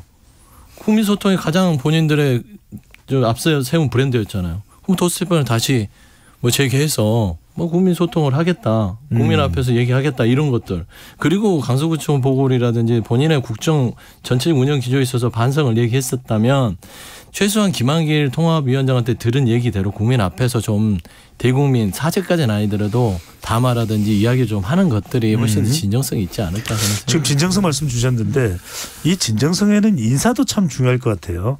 얼마 전에 뭐 김행 장관 후보자까지 포함해서 인사도 있었고 또 앞두고 있는 인사는 바로 이제 이종석 헌법재판소장 지명자인데 이런 인사들 어떻게 평가하고 어떻게 좀 개선해 나가야 진정성을 좀 인정받을 수 있을까요? 그러니까 저도 여기 나와서 좀 이 현 정부에 대해서 좀 가끔씩은 칭찬도 하고 싶은데 맨날 나오면 이거 막 비판만 하는 것 같아요. 근데 이제 윤석열 대통령이 오늘 엊그제 하신 말씀 국민으로 옳다라는 부분에 소통을 강조하고 반성했던 부분들에 대해서는 칭찬은 합니다. 그 말에 대해서는 그나마 1년 한 6개월 만에 가장 국민들이 듣고 싶은 얘기를 하신 거는 같아요. 근데 이제 행동을 이제 기대를 하는데 인사를 보면 또 그 행동이 기대가 안 돼요. 지금 보면은 이종석 헌재 소장도 그렇고 이균영 대법원장도 그렇고요. 김행 뭐 여가부 장관 후보자는 사퇴를 하셨지만 그 부분도 그렇고 KBS 사장 뭐 박민 뭐 사장의 임명 과정들 전체를 보면 그냥 말과 행동이 다를 수밖에 없지 않을까라는 생각이 듭니다. 이게 말은 멋있게 소통한다고 이 국민들의 눈높이를 두려워하지 않아요. 본인이 하고 싶은 대로 해버리잖아요. 저는 최근에 인사들을 보면 친구 찾기 하는 것 같아요. 무슨 싸이월드 합니까? 그냥 자기 동기. 무슨 말씀이에요? 아, 싸이월드. 싸이월드요. 친구 찾기 기능해서 뭐 예전에 내 동기를 갖다가 헌법소장 시키고 나하고 친한 이균용 대법원장 후보자 시키고 이렇게 되다 보니까 인사가 참사가 되는 것이지요. 제가 그런 좀 생각이 좀 들어요. 윤석열 대통령 입장을 좀 변명을 해드리면 어려운 일이긴 한데 그 반성이라는 단어를 쓰기 전에 이미 임명을 하거나 지명을 했던 거다. 그래서 그 이후의 일들을 우리가 제가 웃겨요? 아니 그게 아니라 그 이후에 여러 가지 조치 사항들을 한번 지켜보자. 라고 제가 억지로 좀 변명을 한번 해보고요. 지켜보자. 네, 그러니까 이건 안 좋은 것 같아요. 그러니까 이종석 헌법재판소장. 앞에 네이밍이 어떻게 되냐면 대통령과 7고학번 법대 동문. 또 아는 사람 시키는구나. 또 자기 편 시키는구나.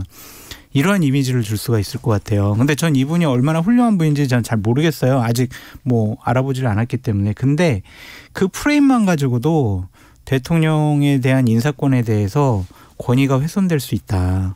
그래서 이런 부분들도 충분히 좀 염두에 뒀으면 좋겠다라고 말씀을 드리고 저는 대통령께서 국민 옳다, 반성합니다. 이런 단어를 쓰신 거와 관련해서 꼭 한 가지 선행적인 조치를 하셨으면 좋겠다라는 테마가 있어요. 최근에 국감 때도 상당히 논란이 됐었는데 양평 고속도로 원안, 대안 이거 논란과 관련해서 국감 때 민주당 의원분들이 아주 날카롭게 질문을 많이 하시더라고요. 거기에 대해서 정부 관계자, 뭐 원희룡 국토교통부 장관 그리고 뭐 엔지니어링 회사의 무슨 대표 책임자 제대로 답변을 못해요. 그래서 대통령께서 이것만큼은 대안으로 간다면 우리 처갓집 식구들 땅이 있고 그 땅에 막대한 이익을 얻을 수가 있으니 이 부분과 관련해서는 정부 KDI 용역 원안대로 가는 것이 좋겠다. 이런 식의 특별 지시도 하셨으면 좋겠어요. 그러니까 이런 것부터 좀 대통령이 바뀌어가는구나라는 인식을 줄 만한 일들이 벌어졌으면 좋겠습니다. 시점상으로는 다소 늦었다 할지라도 네, 맞습니다. 그게 대통령의 의견을 내서 좀 혼란을 좀 바로잡았으면 그럼요. 좋겠다라는 의견이신 거죠. 자, 이번에는 국민의힘으로 한번 가보겠습니다. 자, 국민의힘 김기현 2기 임명적 인사에 대한 비판도 일어나고 있는데 일단 민주당에서도 비판은 나오고 있습니다. 이른바 장성철 소장께서는 김기현 2기에 대해서 장제원 라인 이렇게 말씀을 해주셨는데 어떤 의미입니까? 거기에 이제 예를 들면은 여의도 연구원장 그리고 조직사무부총장 그리고 선임 대변인 이런 분들이 윤석열 캠프가 처음 구성이 됐을 때 핵심적으로 일했던 분들이에요. 거기에 캠프에서 좌장이 장제원 의원이었고요. 장제원 의원과 상당히 가까운 분들이에요. 그래서 그런 분들이 임명된 것을 보면 장제원 의원의 입김이 아직도 당에서는 통하는구나, 세구나, 그런 좀 생각이 들었고, 지난주인가 선거 끝나고 나서 대통령을 장제원 의원이 독대를 했다고 하더라고요. 거기서 이러한 당직 임명에 대해서 어느 정도 다 완성이 된 거 아니냐, 그런 생각이 들더라고요. 그래서 별 의미가 없을 것 같아요. 그러니까 예를 들면 강서구청장 보궐선거의 선거 결과의 의미는 두 가지란 말이에요. 윤석열 대통령 당신 잘못했어, 당신 우리 국민들이 심판한 거야 라는 것과 김기현 당대표 당신 제대로 당대표적 역할을 못하고 있어, 이 선거 캠페인은 뭐야, 이 사람 처음 공천 안 한다며 왜 공천했어, 굴복한 거 아니야? 김태호 후보자를 말씀하시는 거죠? 네. 당신 당대표로서 제대로 역할했어? 그거에 대한 심판이거든요. 근데 그 두 사람은 안 바뀌고 가만히 있어요. 그 두 사람들이 예전에 임명한 임명직 당직자들만 바꿔요. 그럼 당이 뭐가 바뀌겠어요? 원인에 대한 진단이 잘못됐다라고 말씀드려요. 네, 중요한 건 이제 김기현 2기 체제가 네. 야당과의 소통은 어떻게 되느냐도 상당히 중요합니다. 22대 국회가 이제 뭐 6개월 정도 역할이 남아 있는 그런 상황에서 민생 상당히 중요한데 네. 김기현 2기 야당과의 소통, 이재명 대표의 소통 잘 될까요? 아니 김기현 2기는요 따지고 보면은 정거장이에요. 그러니까 이미 1기 김기현 대표 체제에서도 하지 못하는 야당과의 소통이 2기에서 이루어져봤자 어떤 의미가 있겠습니까? 이미 김기현 2기 체계 자체가 힘을 잃을 대로 잃었고 명분도 없고 정치권에서 봤을 때는 그냥 억지로 세워놓은 거잖아요. 버텨있는 그 김기현 지도부를 야당 대표가 지금 대통령에게 윤석열 대통령에게 만남을 요구하고 있는 사이에 김기현 2기가 와서 내가 대신 나 만나고 가라니까 라고 하는 명분 자체가 더 떨어져 버려요. 아니 뭐 정거장 같은 2기 체제 만나서 얘기해서 뭐 할 거야? 또 바뀔 수도 있는 것인데 라는 차원에서는 저희야 뭐 소통 창구를 열어놓고 있지만 저는 이걸 생각해야 된다고 생각해요. 김기현 2기 체제에 대해서 정말 윤석열 대통령이 힘을 실어주려면 본인이 국민이 늘 옳고 소통과 반성을 얘기했으면 야당 대표를 만나야 돼요. 만나서 풀어주고 나서 김기현 대표와 많은 얘기를 통해서 국정에 협조를 부탁합니다라고 얘기를 하면 소통이 가능하지요. 그런데 그 열쇠의 키는 김기현 대표가 지금은 갖고 있지 않다. 원래도 없었지만 지금은 다 뺏겼다라는 차원에서는 여야 소통 부분들이 더 어려워졌다고 저는 좀 판단합니다. 대중교통을 타면서 항상 종점만 가지 않죠. 정거장에서 내리고 정거장에서 타는 분들도 있어요. 그 목적지가 정거장인 분들도 있고요. 그 중간 과정이라고 생각이 듭니다. 야당 대표가 여당 대표가 만나자는데 왜 안 만나요? 격이 안 맞아서 안 만나요? 그렇진 않죠. 나는 대선 후보급이니까 나는 김기현 안 만나. 이건 또 말이 안 되잖아요. 그래서 여당 대표부터 만나시고 또 그렇게 대화와 타협 그 물꼬를 트시면 되잖아요. 그래서 꼭 대통령만 만나는 거 고집할 필요는 없지 않을까라는 생각이 듭니다. 그러니까 저는 이제 장 소장님 말씀 하는 부분에 있어서는 또 그쪽 국민의힘에서 그렇게 얘기를 했죠. 김기현 대표가 당시 우리가 영수회담을 얘기했을 때 나를 만나라. 왜 굳이 대통령하고 만나자고 하느냐 하는데 못 만날 이유는 없지만 좀 그냥 시간을 좀 뒤돌아보면 대통령이 취임하고 나서 야당 대표를 한 번도 만나지 않았어요. 그러니까 그렇게 한 번도 만나지 않았기 때문에 대통령 만나자고 하는 것이고 좀 세게 던졌어요. 그러면 대통령실에서 그러면 여야 대표 같이 만납시다라고 제안이 와야 되는데 그게 오지 않고 김기현 대표가 내가 나만 만나 이글이 된 거잖아요. 그러니까 결국에는 야당에서는 이 의전성이라는 모양 자체가 조금 웃기지 않습니까? 그런 부분에서는 대통령이 풀어야 된다는 얘기를 하는 겁니다. 그래야 다 풀리는 거예요. 서영석 부대변인 혹시 이재명 대표가 민생을 위해서라면 김기현 대표를 먼저 만날 가능성도 열려는 있습니까? 당연하죠. 그거는 뭐 민생을 위해서라면 조건은 뭐 누구 여야 마찬가지일 것인데. 네. 당연한데 왜 안 해요? 그런데 네? 김기현 대표의 어떤 말들이 우리 윤석열 대통령님 건들지 마. 감히 우리 존엄 대통령을 혼자 만난다고 안 돼. 내가 만나보고 만나도 되는지 한번 내가 검사를 해보고 나서 윤석열 대통령 내가 보고를 할게. 무슨 이런 보고체계 같은 느낌을 줘요. 그러니까 언제든지 만날 수 있지만 지금 현재는 대통령이 새로운 정부 들어서 야당 대표를 그것도 거대 야당 대표를 안 만난다는 게 말이 됩니까? 그러니까 지금 이런 사단이 나는 거잖아요. 국민들이 회초리 때린 건 야당 대표 한두 번 만나시라고요 라고 얘기하는 거예요. 그게 국민들의 얘기니까 국민이 늘 옳다고 하면 그거를 행동으로 옮겨라 라는 좀 당부를 드리는 것이죠. 네. 국민의힘 이야기 조금 더 해보겠습니다. 지금 국민의힘이 뭐 혁신위원회 이야기도 나옵니다. 여러 가지 이제 어려움을 돌파하기 위한 또 시도로 볼 수 있는데 일각에서는 앞으로 총선 관련해서는 김한길 대통령 직속 국민통합위원장의 목소리가 커질 것이다. 그만큼 대통령이 신임하기 때문에. 그럼요. 커지죠. 또 혁신위원회 위원장으로는 정운찬 전 총리가 또 거론되고 있기도 하고 일각에서는 경제가 중요하기 때문에 박용만 전 두산그룹 회장 이름도 오르락 내리락 거론되고 있는 상황인데 이런 부분은 과연 당의 어떤 지지율이나 대통령의 총선 대응에 도움이 될까요? 아무 소용없어요. 뭔 일을 할 수 있겠어요. 네. 혁신위원장이 뭐 누가 임명된다고 한들 한시적이고 권한이 없는 혁신위에서 뭘 할 수 있겠어요. 분명히 이제 국감 끝나면 정치권은 그냥 무조건 총선 모드예요. 공천 모드예요. 거기에 혁신위가 어떤 얘기를 할 수 있겠냐고. 예를 들면은 자 이번에 집권 여당의 공천에 대해서 대통령실 손 떼. 대통령실에서 출마하고 싶어하는 사람들은 무조건 경선할 거야. 뭐 이런 식의 선언할 수 있겠어요? 그러니까 이러한 부분들에 대해서 우리가 특별히 기대를 할 필요가 없을 것 같다는 생각이 들고 김기현 당대표가 자신을 향한 사퇴의 압박을 약간 좀 비껴나가기 위해서 혁신이라는 기구에 숨으려고 하는 것 같아요. 그래서 이러한 건 아무런 의미가 없고 솔직히 혁신이가 제대로 역할을 하려면 딱 두 가지만 얘기하면 됩니다. 지금 국민의힘과 여권의 가장 큰 문제점은 두 가지입니다. 뭡니까? 하나는 대통령 국민의힘 탈당하시오. 그리고 김기현 당대표직 내려오시오. 딱 이걸 혁신이가 얘기할 수 없으면은요. 혁신이는 아무런 활동이나 무용지물이에요. 이거는 활동할 뭐 가치도 없고. 그렇게 얘기하는 순간 혁신위는 바로 잘리겠죠. 구속? 아니죠. 압수수색. 예.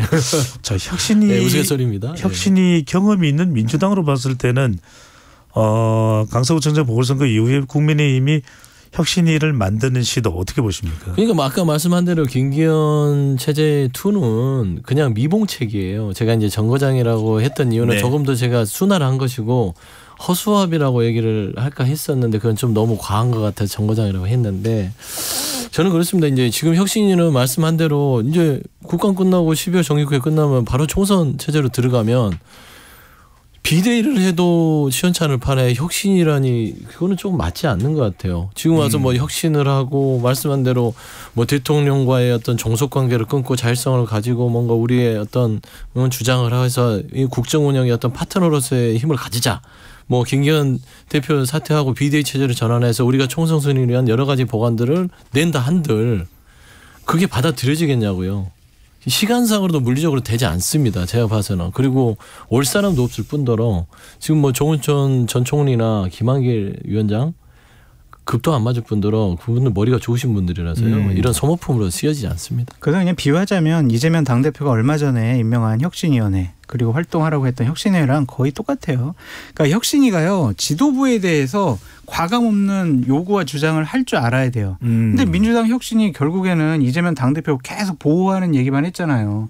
그러니까 혁신위가 아무 소용이 없는 거예요. 국민의힘 혁신위도 마찬가지다. 그래서 이러한 허울 좋은 이런 혁신이 만들지 말고 김기현 대표가 중심을 잡고 잘 하시라.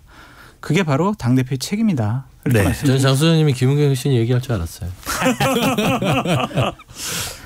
다 예상이 되네요. 예측하고 있어요. 우리가 너무 가깝나? 자, 이준석 전 대표가 어제 배종찬의 시사본부 출연해서 인터뷰한 것이 상당히 또 화제가 됐는데 80일 정도의 대통령이 바뀐다면 모르겠는데 그렇지 않다면은 뭔가 좀 결심을 할 수도 있다. 그런 가능성까지 열어두고 있습니다. 윤상현 국민의힘 의원은 수도권 위기론을 이야기하면서 만약에 유승민 전 의원, 이준석 전 대표가 창당을 해서 신당을 만든다면 수도권의 표 잠식하는 효과 또 결과로 이어질 수 있어서 국민의힘이 상당히 타격을 받을 수도 있다. 이런 이야기를 했는데 실제로 신당이 만들어질지 여부. 장 소장님. 그리고 실제 수도권에 뭐 20석 40석 의석을 만들어낼 3당 신당 파급력이 있을까요? 당연히 있죠. 만들어질 것 같기도 하고 파급력이 있을 것 같아요. 그래서 지역구에서 파급력이라기보다는 어떤 정당 투표를 통해서 비례대표 의원 숫자를 확보하는 데 효과가 있지 않을까라는 좀 생각이 듭니다. 양당 체제가 너무 공고하기 때문에 지역구에서는 당선될 만한 경쟁력을 가진 분들이 없다라고 보여지고 이준석 대표나 유승민 전 대표 같은 경우엔 본인들이 내년에 배지를 달려고 하면 무조건 신당을 만들어야죠. 그러니까 국민의힘이 공천 줄 리도 없고 뭐 그냥 무소속으로 출마해봤자 뭔 소용이 있겠습니까? 그래서 저는 이준석 대표한테 계속 얘기를 해요. 내년 6월 달에는 본회의장 안에 들어가서 내 장성철 같은 사람이 이준석 말이에요. 저렇게 의정활동하면 안 돼요. 이렇게 비판을 받는 대상이 되어야지.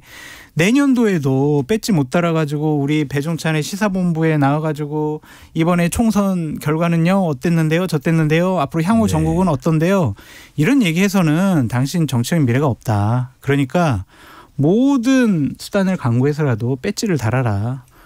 그 판단은 뭐 이준석 대표가 하겠죠. 네, 배종찬의 시사본부를 거론한 것은 장성철 소장의 개인 의견으로. 아니요, 배종찬의 시사본부 지금 정도는 돼야죠. 청취율 조사 기간이잖아요. 시간이 없었어요. 네. 자, 서영조 부대변인께 이 질문을 꼭 드려야 될 것 같습니다. 자, 민주당 이야기입니다. 이재명 대표의 이 쌍방울 그룹 대북 송금 의혹 사건 수사를 맡은 이정섭 수원지검 2차장 검사를 위장 전입 등의 혐의로 공수처에 이제 민주당이 고발하기로 했는데 검찰의 뭐 정치 수사 아니냐 이런 비판도 많이 받긴 하지만 민주당이 이렇게 고발하면 당 대표에 대한 수사에 대해서 좀 압박을 하려고 하는 인상도 줄 수 있다. 이런 지적도 나옵니다. 그런 지적은 할 수 있겠죠. 네. 그런데 검찰의 수사가 공정했느냐 이걸 물어보는 겁니다. 검찰, 대한민국 윤석열 정부의 검찰이 과연 공정한 수사들을 지금 진행하고 있는 것인가라는 차원에서 저는 개인적으로 눈에는 눈, 이에는 이다.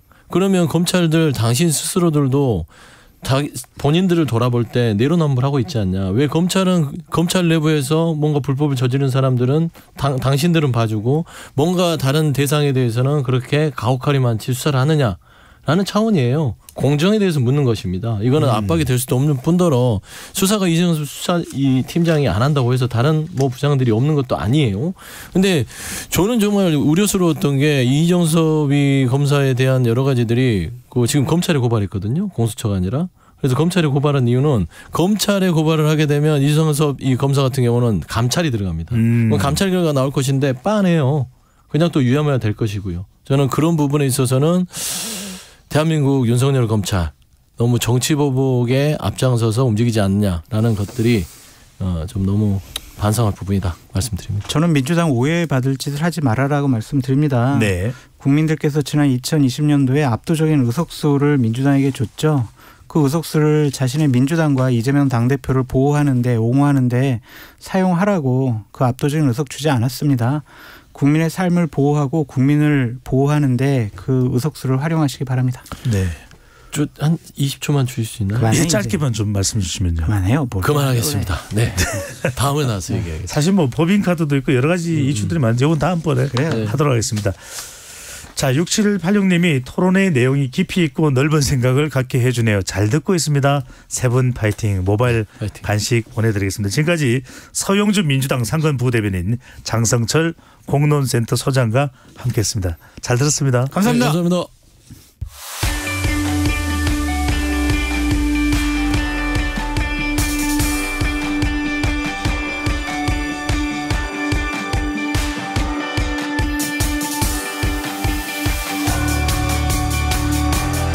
경제를 알기 쉽게 풀어보는 경제본부 시간입니다. 경제는 이분의 설명만 들으면 됩니다. 김형주 LG경영연구원 수석 연구위원과 함께합니다.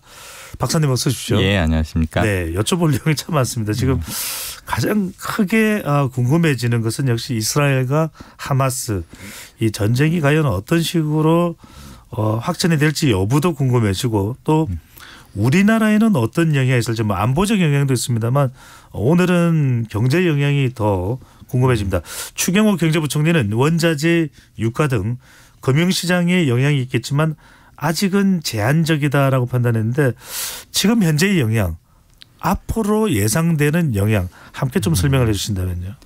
예, 이제 전망이라는 게 항상 미래에 대한 것이다 보니까 베이스 시나리오가 있고 좀 확률은 낮지만 좀 극단적인 시나리오들이 있지 않겠습니까? 네. 이제 정부 입장에서 당연히 베이스 시나리오에 충실할 수밖에 없을 테고 지금 이스라엘 하마스 그 분쟁도 기본적으로 즉 거기에 관련된 국가들이 무엇을 원하는가 이런 걸 따져보면 확정 가능성을 뭐 낮다고 보는 것이 맞겠죠. 근데 현실은 이게 원하던 방향으로 꼭 흘러가는 건 아니지 않습니까? 지금 그 두 나라 사이의 문제도 그렇고 미군 개입 관계도 그렇고 그러다 보니까 지금 이제 기재부 입장에서는 이제 국제유가 크게 흔들리지 않을 것이다. 왜냐하면 이게 확정 가능성을 높다고 보기 어렵기 때문에 그렇게 보는데 아마 기재부 내부적으로는 뭐 비상 대책은 가지고 있을 겁니다. 즉 우리의 예상과 달리 상황이 굉장히 확전이 된다든지 컨틴전시 플랜이 있겠네요. 그런 컨텐츠 플랜은 당연히 있을 것으로 보이고요. 하지만 이제 이런 오늘 이런 프로그램과 같은 곳에서는 당연히 저희는 기본적인 이야기를 해야 되기 때문에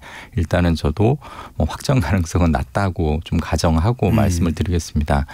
지금 이제 국제 유가라고 하는 것이 그 수요와 공급에 의해서 이루어지는 기본적인 것들이 있고 또 어떤 위험이 존재할 때 또는 불확실성이 존재할 때 프리미엄처럼 더 붙는 부분들이 있지 않습니까? 이제 지금 상황은 그 후자 쪽이 커지면서 그 시장 참가자들을 이제 혼란스럽게 만드는 걸로 보이는데요.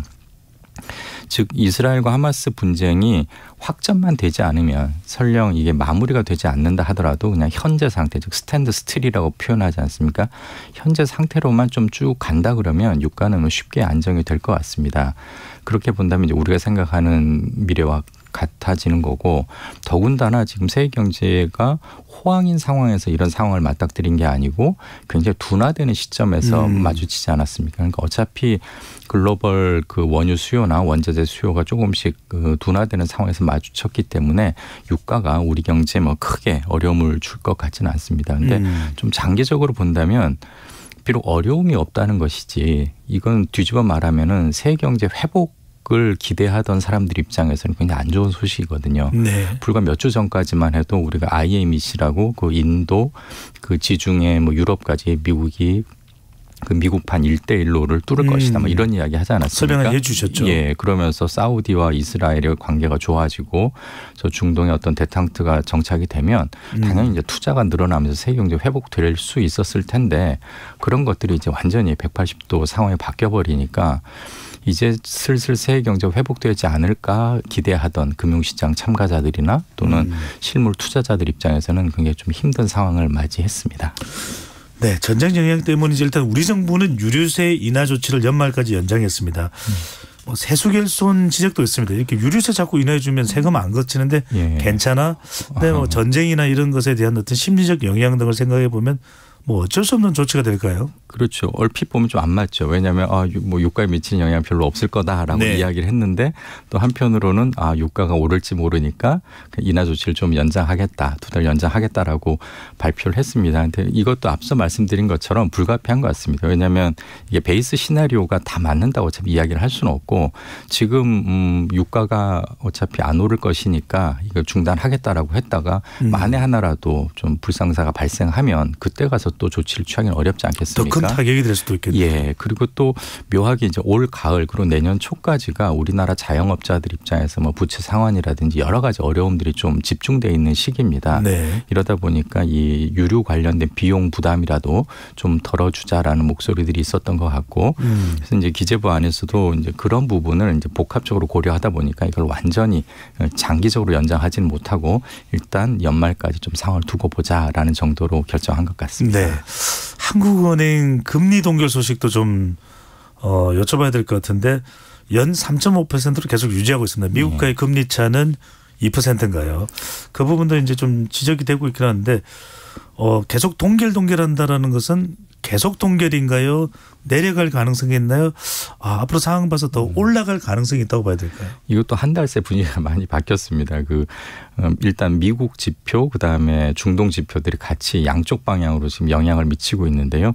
그 미국 경기가 조금 안정화돼 가는 것처럼 보이면서 이제 미국 금리도 피크 아니냐라는 이야기가 나왔을 때는 우리도 굉장히 분위기가 좋았었죠. 근데 미국 안에서도 다시 이제 물가가 좀 들썩거리고 그래서 미국 금리도 또 오르는 거 아니냐라는 이야기가 나오면서 이제 한국 금리도 좀 움직이고 있는 것 같습니다. 그래서 오늘 그 발표된 내용으로만 보자면 내릴 가능성은 이제 전혀 고려하기가 어렵고 이제 조금 더 올릴 수 있다. 즉 상방의 여지를 남겨둔 것 같습니다. 즉 지금 이제 국제 유가 불안. 그러니까 국제유가 꼭 오른다는 뜻은 아니지만 아까 말씀드린 것처럼 불확실성이 커졌고 또 우리 원화 환율이 좀 약세를 보이지 않습니까? 그러니까 원달러 환율이 올라가면서 그러다 보면 수입 물가가 오르게 되고 우리처럼 해외 원자재 의존도가 높은 경제는 이제 물가 상승이 불가피합니다. 환율이 약세를 보이면.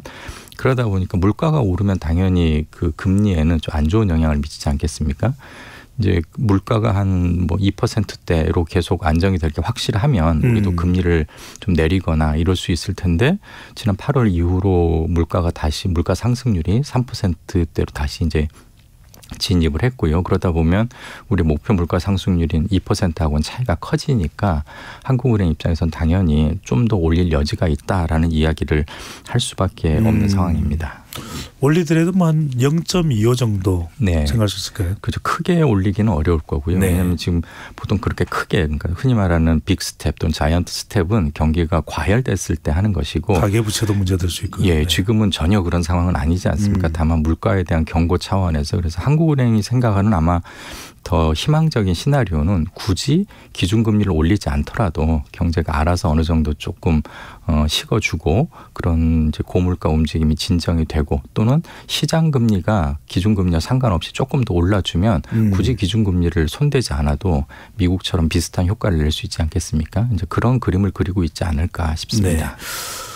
이스라엘 하마스 이 전쟁에 대해서 일단 우리 정부는 기본적인 시나리오들을 일단은 판단을 하고 있다는 말씀을 주셨는데 블룸버그 통신의 보도를 보면 전쟁이 확산된다면 내년 세계 경쟁률이 1%포인트 낮아질 것이라고 전망하는 보고서가 나왔다고 합니다. 자, 일종의 확전될 수도 있다라는 것까지도 감안할 수 있는 내용 시나리오로 볼 수 있을 텐데 확전된다면은 과연 어떤 상황이 벌어지고 이럴 때 제일 궁금한 건 우리 방송 듣는 개인 투자자분들입니다. 개인 투자자는 좀 어떤 대응을 예상하고 있어야 될까요? 우리가 이제 정상적인 상황에서는 예를 들어 성장률 1%포인트가 왔다 갔다 할 때마다 뭐 금융시장이나 투자에 미치는 영향이 어느 정도다 뭐 이런 이야기를 계산을 해서 정량적으로 이야기를 하지 않습니까? 근데 그게 시장 메커니즘이 정상적으로 돌아갈 때 발생한 성장률 둔하거나 혹은 급등이면 그게 맞는데 지금 이제 블룸버그라든지 아니면 이런 국제정치 하시는 분들이 예상하는 시나리오들은 그런 정상적인 상황이 아니라 이제 전쟁 그리고 특히나 중동 전쟁이 좀 더 큰 범위까지 확전되는 그런 굉장히 예외적인 경우를 예로 하니까 이 1%포인트를 과거의 1%포인트와 동일하게 보기는 어려울 것 같습니다. 제가 이 부분을 강조드리는 이유는 보통 1%포인트 정도 줄어들면 이제 기업 투자도 위축되고 뭐 고용도 위축되고 실적이 안 좋아질 테니까 이 정도 줄어들겠지라고 하겠지만 거기에 더 붙여서 이 상황에 대해서 모든 플레이어들이 상황이 굉장히 불확실하구나라고 이야기를 하면 단순히 단기적인 투자뿐만 아니라 장기적인 투자를 좀 보류할 가능성이 높아지는 것이죠. 그리고 또 한 가지 이제 제가 더 주목하는 부분은 왜 하필이면 중동에서 이런 일이 생겼을까? 그 중동이 이제 석유의 중심지 아니겠습니까? 산유국들이 많죠. 그렇죠. 그래서 지난 거의 반세기 이상 그 석유 주권 또는 석유 패권을 가지고 세계 경제와 여러 가지를 주고받고 했었는데 아시다시피 미국이 에너지 독립을 사실상 해버렸고 뭐 셰일가스라든지 또는 탈탄소, 뭐 태양광 이런 걸로 하면서 이제 미국의 중동에 대한 관심이 사라지다 보니까 중동 국가들 입장에서는 이제 새로운 성장 동력 또는 새로운 내고 어떤 협상 카드 발굴이 불가피해진 상황이죠. 근데 이게 제대로 작동했다면 마치 네옴시티 그 부음이 불었던 것처럼 그 지역에서 뭔가 새로운 인프라 투자도 나타나고 이제 좀 선순환을 만들어 줄 수 있었을 텐데요. 지금 이게 그 블룸버그 예상처럼만 전쟁이 확전된다면 그런 모든 것들이 뒤집어지는 것이고 잘못하면 이제 석유 패권을 둘러싸고 진행되던 어떤 국제 질서의 흐름마저도 다시 좀 원점에서 재설정해야 되는 상황이 올 수도 있을 것 같습니다. 그 1%포인트가 불확실성 속에서 훨씬 우리가 생각하는 것보다 더 큰 1%포인트가 될 수도 있다는 말씀이시죠. 특히 투자자들 관점에서는 그렇다는 말씀입니다. 그렇습니다. 바이든 대통령이 이제 이스라엘을 방문하고 미국으로 돌아가는 길이라고 합니다. 이스라엘의 안보 지원을 예고하면서 또 팔레스타인 주민에 대한 인도적인 방침도 정하고 양가적인 양쪽을 다 언급한 또 무게를 둔 그런 상황인데 미국 경제 상황도 안 좋고 우크라이나 지원하는 것에 대해서도 미국 하원 의장이 미국 하원 공화당이 다수인 하원에서 발끈하고 하는 그런 분위기가 나왔는데 이런 상황에서 이스라엘의 충분한 군사적 지원 상당히 많은 비용이 들 텐데 어떻게 보십니까? 미국은 이제 전통적으로 당근과 채찍을 같이 써오지 않았습니까? 네. 그래서 당근에는 굉장히 많은 예산이 투입되고 반대로 이제 군사력을 움직이는 채찍은 이미 그 해외 여러 그 부대들이 파병돼 있기 때문에 그만큼의 제약이 있지는 않을 것 같습니다. 따라서 미국이 원한다면 중동전에 적극적으로 개입할 수 있겠죠. 근데 저는 그거보다는 과연 미국 특히 이제 바이든 대통령의 관심이 과연 중동의 평화일까 아니면 24년 내년 미국 대선일까 생각해 보면 대선일 가능성이 높습니다. 즉 이스라엘을 적극적으로 지지하는 것도 위험할 수 있고 그렇다고 또 팔레스타인을 지지하는 것도 그 대선 결과에 안 좋은 영향을 미칠 수 있기 때문에 굉장히 그 중립적이면서 좀 섬세한 의사결정을 하지 않을까. 그래서 그 이제 요르단 그 사자 회담이 사실 결렬됐으면 굳이 안 가도 되는데 가는 것은 어쨌든 중동에 대해서 미국이 모른 채 하고 있지 않다. 그런 제스처도 하고 그러면서도 그 팔레스타인 그 피해 가족들에 대해서 어떤 그런 공감의 제스처를 취하는 것은 또 다른 이제 끌어안기도 포함되는 것 같습니다. 더군다나 지금 그 미국 하원이 사실상 의장이 없는 상태에서 신규 예산을 편성하기는 어렵거든요. 그래서 그런 어떤 실제로 예산이 수반되는 하드웨어적인 그 당근 카드보다는 좀 이렇게 말로 또는 협상으로 하면서 그 자국 유권자들을 달래는데 초점을 맞추지 않을까 그런 생각하고 있습니다. 어찌 보면은 립 서비스를 통한 외교 전략일 수도 있겠네요. 비용이 많이 안 드는. 자, 이건 어떻게 또 경제적인 영향을 줄까요? 이 이슈도 중요할 것 같습니다.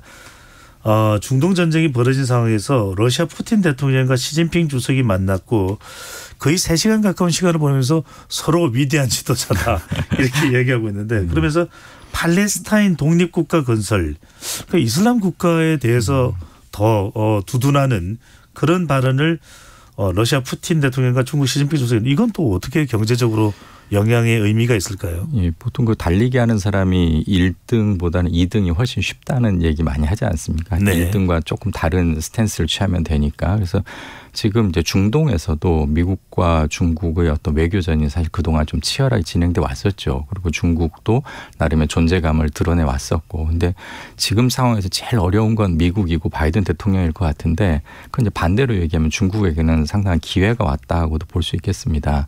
그리고 중국이 사실 중국도 러시아도 그렇고 이스라엘과 사이가 나쁘지 않거든요. 네. 그럼에도 불구하고 굳이 이렇게 하마스나 팔레스타인에 대해서 긍정적인 메시지를 내는 것은 그쪽이 타겟이라기보다는 미국과의 차별화에 초점을 두고 있지 않나 저는 그렇게 생각하고 있습니다. 네.